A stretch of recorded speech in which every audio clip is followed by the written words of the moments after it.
नमस्कार मित्रांनो, मी शिल्पा तुमचे लर्न विथ शिल्पा या चॅनलमध्ये मनपूर्वक स्वागत करते।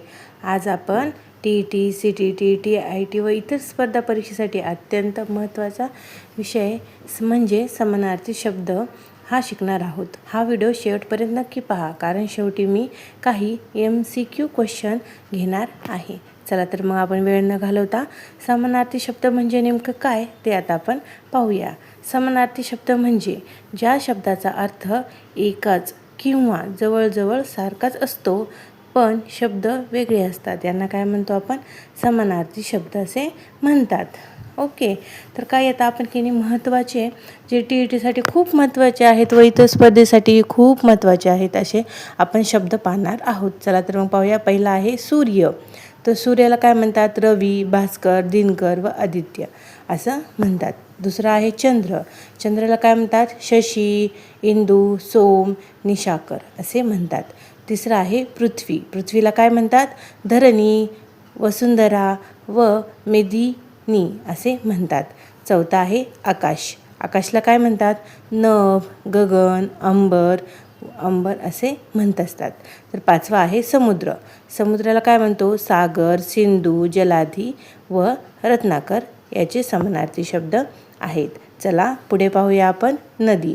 नदीचा समानार्थी शब्द आहे सरिता, तटिनी व तरंगिणी। हे समानार्थी शब्द कशाचे आहेत? नदीचे आहेत। अग्नी, त्याला काय म्हणतात समानार्थी शब्द? अनल, पावक, वही हे काय आहेत? अग्नीचे समानार्थी शब्द आहेत। वारा, पवन, समीर व अनिल हे काय? वाऱ्याचे समानार्थी शब्द आहेत। डोळा, याचे समानार्थी शब्द काय आहेत? नेत्र, नयन व लोचन याचे समानार्थी शब्द आहेत। चला पुढे पाहूया आपण घर, ग्रह, सदन व निवास। ओके, चला पुढे पाहूया मित्र। मित्राचे काय आहेत समानार्थी शब्द? सखा, सोबती व मित हे याचे समानार्थी शब्द आहेत। आई, याचे काय? माता, जननी, अंबा हे अंबा नाही अंबा। वडील, पिता, जनक व तात हे त्याचे समानार्थी शब्द आहेत। 14वा आहे फूल। फूल काय आहे? पुष्प, कुसुम व सुमन हे त्याचे समानार्थी शब्द आहेत। नंतर पाहूया पाणी। जल, नीर, तोय हे याचे समानार्थी शब्द आहेत। चला तर मग आज आपण काय करणार आहोत? TETसाठी MQSची प्रॅक्टिस घेणार आहोत। चला मला सांगा आणि हे या क्वेश्चनचे आन्सर तुम्ही मला कमेंटमध्ये लिहून पाठवा। रवी हा कोणाचा समानार्थी शब्द आहे? सांगा पाहू। चंद्र, सूर्य, पृथ्वी का नदी?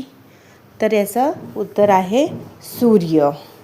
ओके, चला पुढील प्रश्न आहे वसुंधराचे समानार्थी शब्द काय आहेत? तर काय आहेत सांगा बरे, मला कमेंट करून सांगत जावा, मी पण उत्तर तुम्हाला सांगते। तर याचा पर्याय आहे समुद्र, पृथ्वी, आकाश का वारा?